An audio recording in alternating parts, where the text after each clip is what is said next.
Hi everyone, Jacqueline here. So today I'm going to show you two methods for how to prune perennials.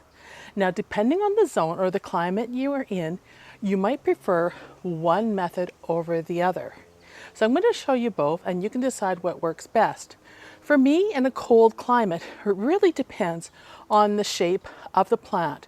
For instance, if the plant has flopped, then I'm going to cut it down to the ground. If the plant is looking good and just needs a refresh because the colors or the blooms have faded, then I'm going to give it a partial chop. And I'll show you how both methods work. The other thing is, if you just want a full flush that is full of blooms, then you're going to take it down to the ground. Because if you do a partial chop, which I'm going to show you, then you get more blooms coming out the sides rather than straight off the top of the plant. But it all depends on what works best for you. So let's get at it.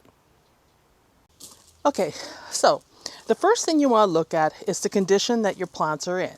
So for instance, this yarrow here is flopping that way. So in this instance, we're going to take this down to the ground because of its flopping. So I'll show you that one first, how I handle that. And I'm just going to prune it by hand. So I'm going to go deep into the base of this plant and take it down. And I'll work from the outside in.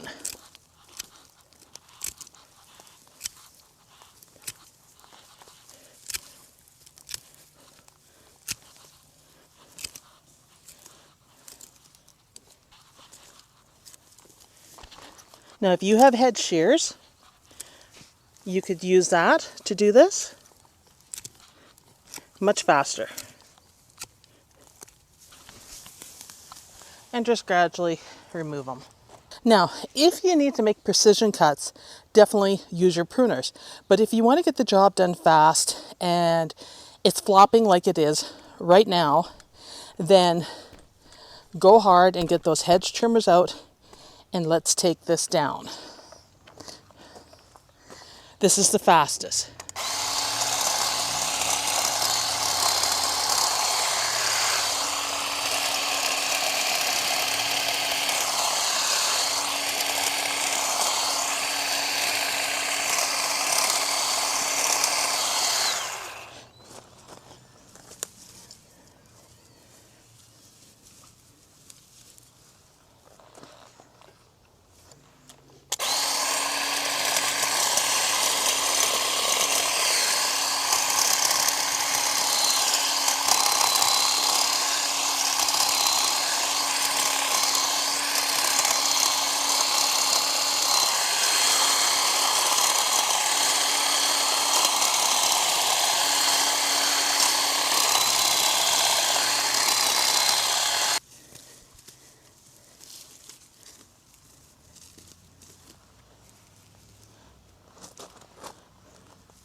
Dianthus. Now I have dianthus here. You can see a couple flowers on it right there. But for the most part, it should be sheared back. And I think the catmint right there should also be sheared back. And that's shades of blue, in case you're wondering. That's what I mostly bought. And some cat's meow for the garden that were sale plants. So this is a lot of hand work. If you have arthritis in your hands or some limitations, your best bet, if you can, is to take a set of hedge clippers and go through it. Just make sure you're using all your safety precautions of keeping all your limbs away from it, and don't put your hand in that plant until you have this shut off and out of the way. Let's be safe. So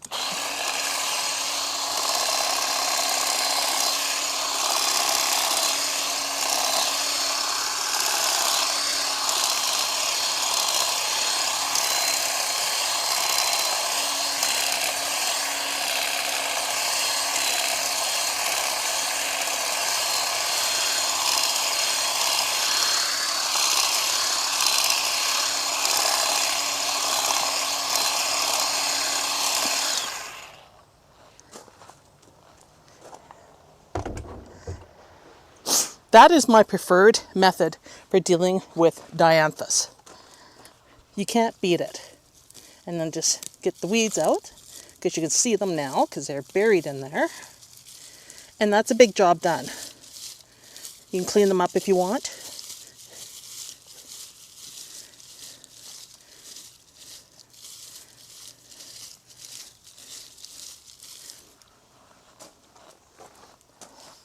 So that's the easiest way of doing dianthus that I know of.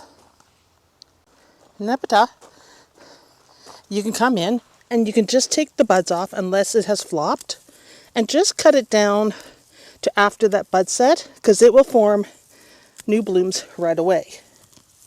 And I'm just cleaning up as I go along here.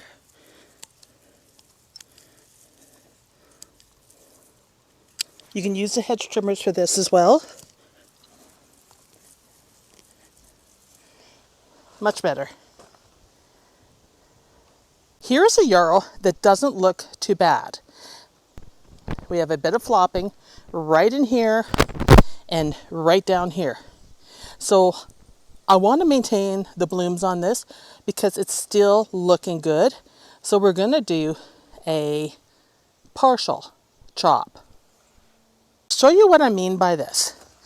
Because it's looking good, what I want to do is I want to get those branches here off of the hydrangea and then get this one down here that is weeping. So we'll start with the one down here.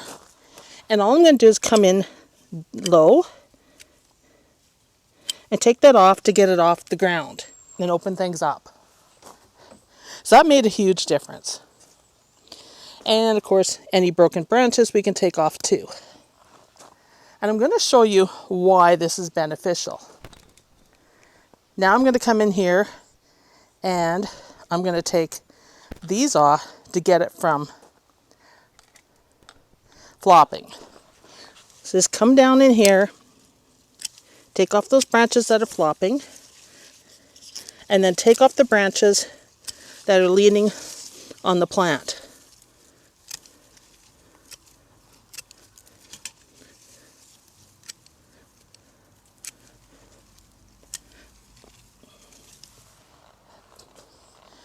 That takes a lot of the weight off of the perennial. Now there's still a lot of color here. In fact, this is such a beautiful yarrow because it fades from a red to a fuchsia pink. So it's not even bad to look at like this.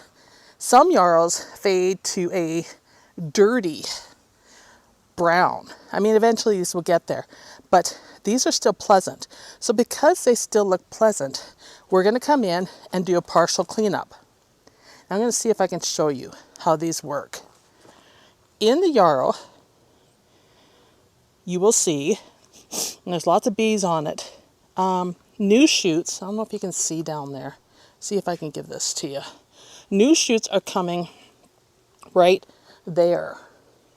So when you cut the yarrow off, cut it where you see that new shoot, because that's going to provide some more flowers. So I hope you can see how it's shooting up there. So we'll do another one over here, and I'll see if I can zoom in a bit better to show it. We're going to take this one here.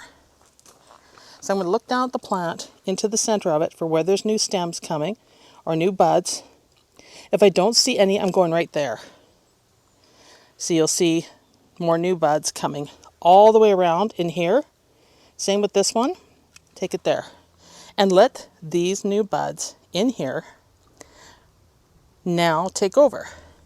And you can see right here, if I can zero in a bit better, there we go. Those are new shoots coming, and they aren't very big. They look bigger on camera than what they are.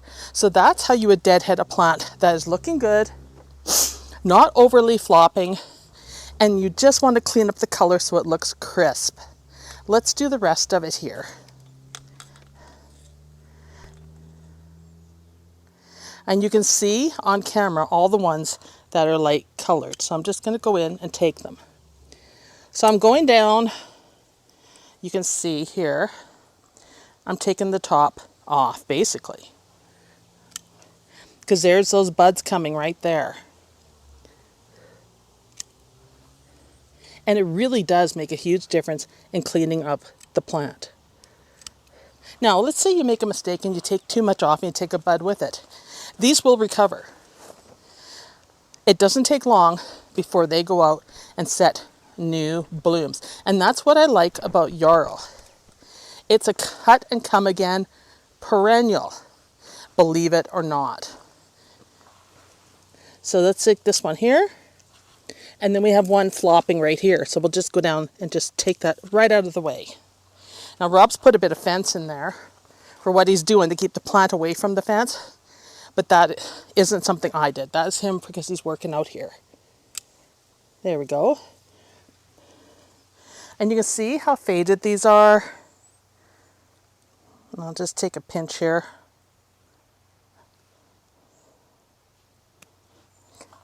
And there's the difference.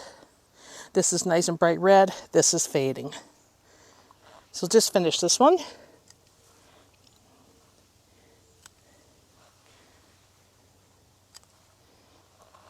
Done. Looks good. Lots of new shoots coming on it. Not a big shock to the plant. Although yarrow can take a big shock, like we just hacked it down over there. And it's nice and clean. Here's one right here. And you can see a lot of pink, some dark pink coming in there, but the light pinks are fading. Doesn't look too bad, but I think it'll look better if I do the same chop on it. It's got a nice shape to it and it's not annoying me at all. So we'll just come in and take these.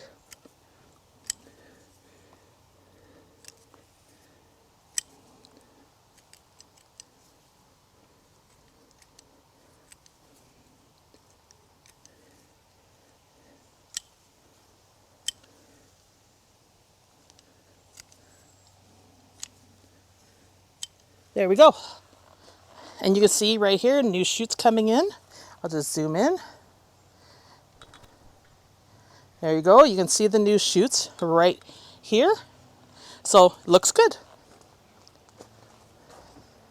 This same method applies to Veronica, coneflowers, salvias, delphinium. You can use it on all of them. Look at those coneflowers. Oh, and that is sunny. I can't even see. Look at the coneflowers. Those are the ones I got for $3 last year, you guys. Look at the beauty in them. You treat them the exact same way as we're going to treat the Veronica. So here is the Veronica. You can see the stems here. They're spent all the way up to the top. The bees are really busy in here, so I'm only going to take the ones that are spent. So I'm just going to go right here. And that is all I took off. It's hard to see what I'm showing you because the sun's so bright. So all you do is go through here. Now if you have a stem that's bigger, like this,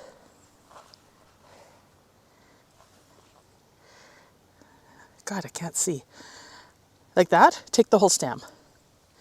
And now you've made it so the pollinators still get lots of blooms, and you made the plant look very nice. These will keep on blooming as long as they aren't flopped. They will keep on blooming and looking good like this.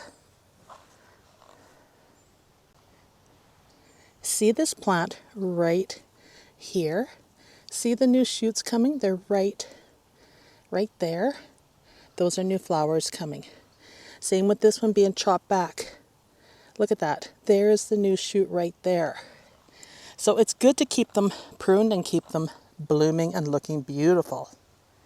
Now, my coneflowers are not ready to be pruned, but let me show you how I would do them when they are ready.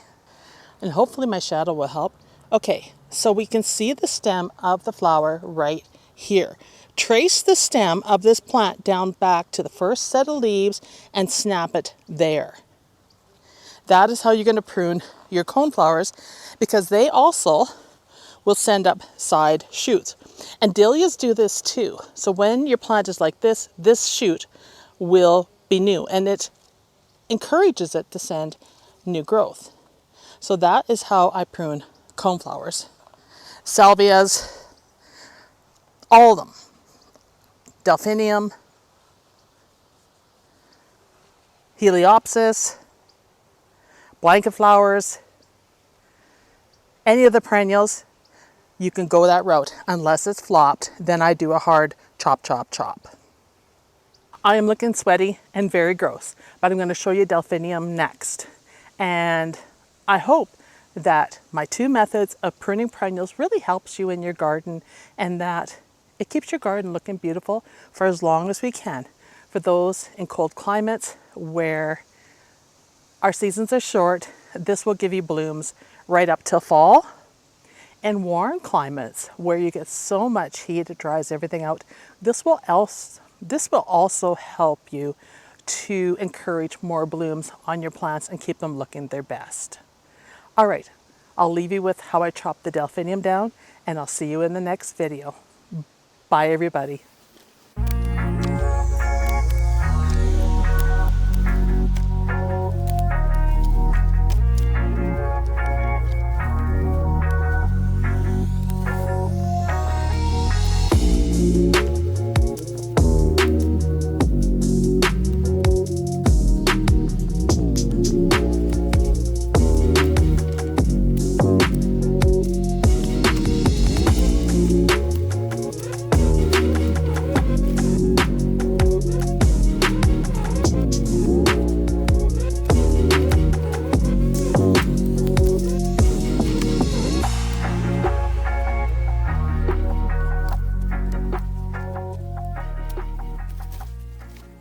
So you have two choices when cutting back your delphinium.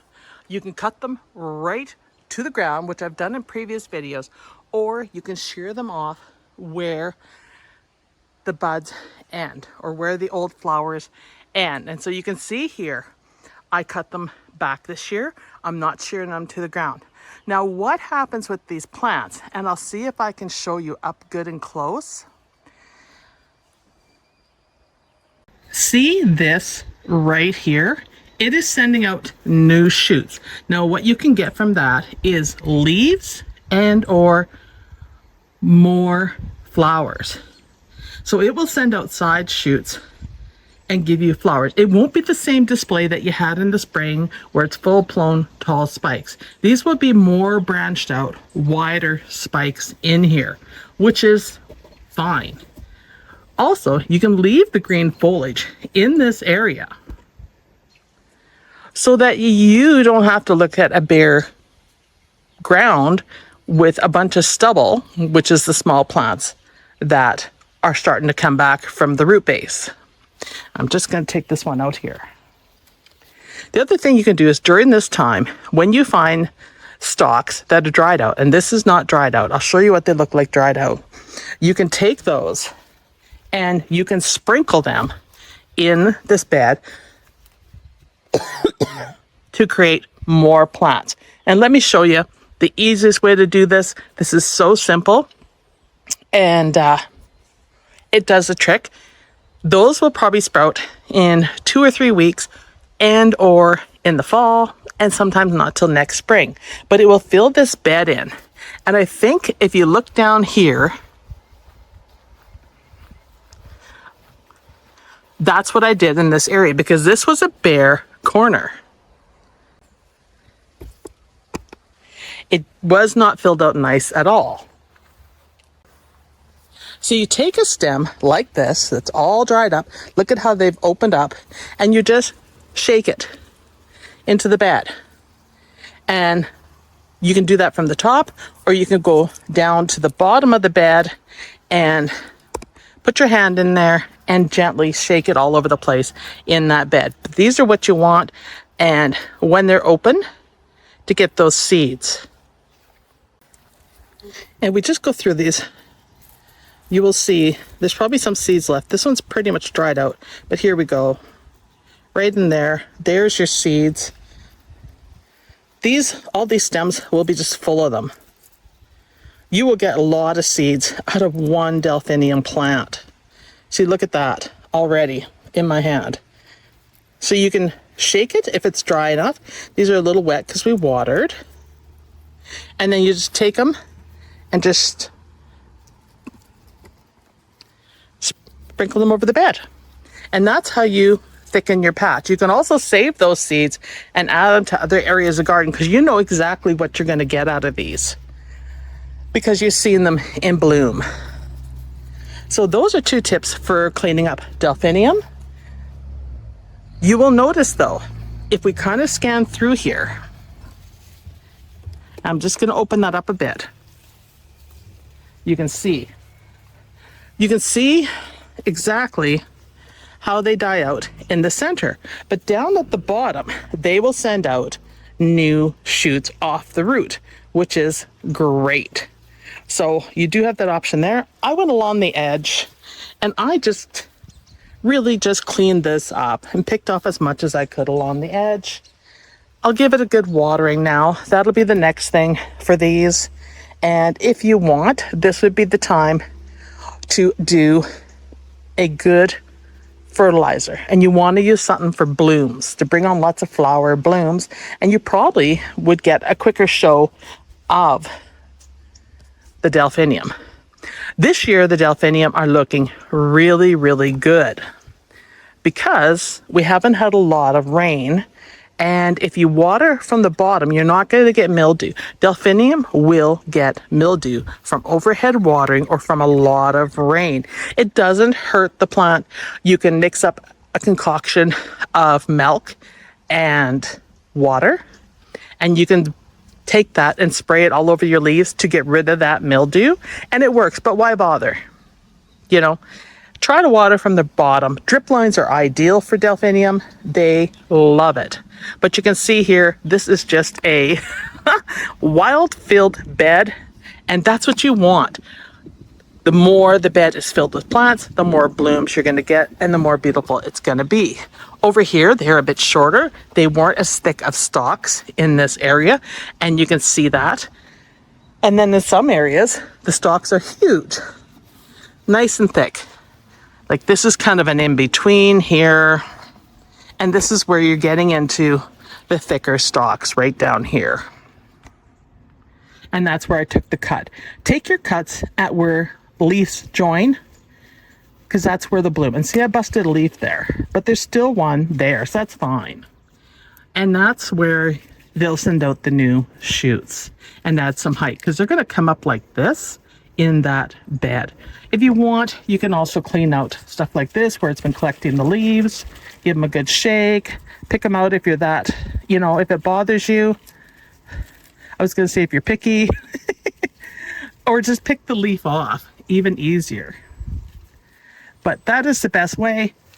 This bed is not empty looking by and far. It's got still a lot of green and a lot of color. And you can turn this basically into a hedge. A delphinium hedge for now. The odd time when I leave in, I bust the odd leaf off, not the end of the world. Okay, so that's how I clean up delphinium. 2 ways. Last time I took them down to the ground. This time I've left them halfway cut back to send out side shoots.